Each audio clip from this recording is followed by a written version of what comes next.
Sa gitna ng patuloy na paglalalim ng sigalot sa pagitan ng pamilyang Manzano, isang bagong eksena na naman ang gumimbal sa publiko, at sa pagkakataong ito, si star for all seasons, Vilma Santos na mismo ang umakto. Ayon sa mapagkakatiwalaang source na malapit sa aktres, dumalaw si Edo Manzano sa tahanan ni Vilma sa Batangas ilang araw matapos ang mainit na pagdinig sa korte.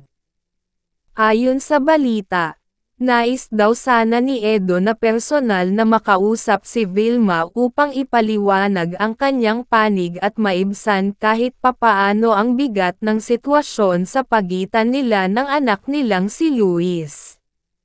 Ngunit laking gulat umano ni Edo nang salubungin siya ng malamig na mga mata ni Vilma, at mas lalo pang hindi niya inaasahan ang naging tugon nito.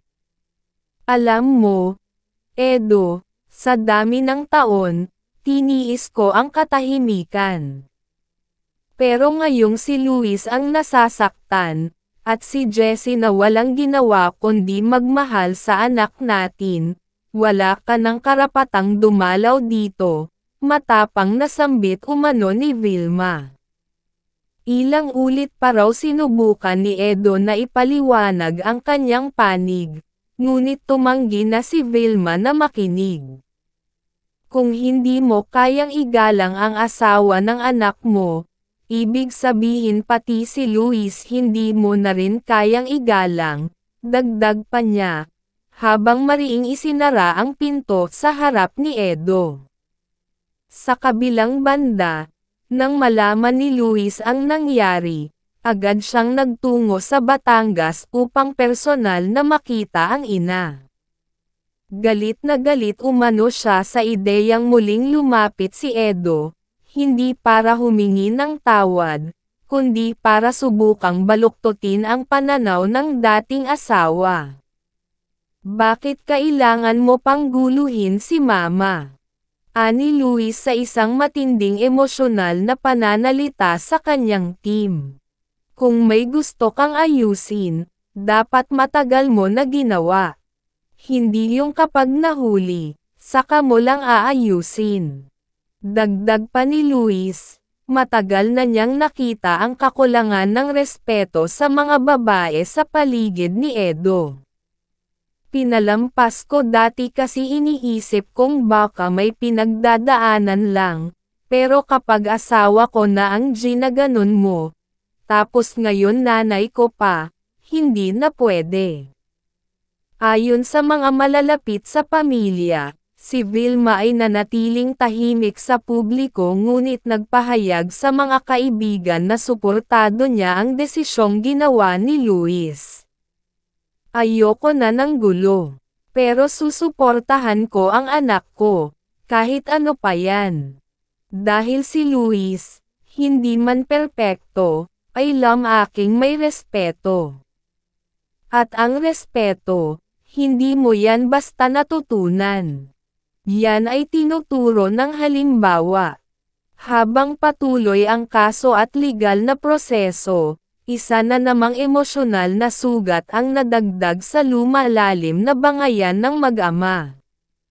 Ngayon, hindi na lamang ito usapin ng asawa at biyenan, kundi isang buong pamilya na wasak na ang pagitan, at tila wala nang balak lumingon pabalik ang bawat isa. Hindi pa natatapos ang istoryang ito, at sa bawat araw na lumilipas, mas lalong lumalalim ang bangungot na kinakaharap ng isang pamilyang minsang naging simbolo ng kasikatan, galing, at pagkakabuklad. Sa pagpapatuloy ng tensyon na bumabalot sa pamilyang Manzano, lalong lumalala ang emosyonal na sigalot sa pagitan ng mag-ama at sa mga taong nadadamay sa paligid nila. Hindi lamang sina Luis at Edo ang apektado, kundi pati ang mga taong naging bahagi ng kanilang buhay noon, ngayon, at maging sa mga hindi na dapat na muling nadadamay, gaya ni Vilma Santos na ngayoy tahimik ngunit matatag na naninindigan para sa anak. Matapos ang pagtanggi ni Vilma na kausapin si Edo, agad na naging usap-usapan sa social media ang nangyaring tagpo sa Batangas. Marami ang nalungkot, may ilan ang nagalit kay Edo, at ang ilan na may naantig sa paninindigan ni Luis para sa kanyang pamilya.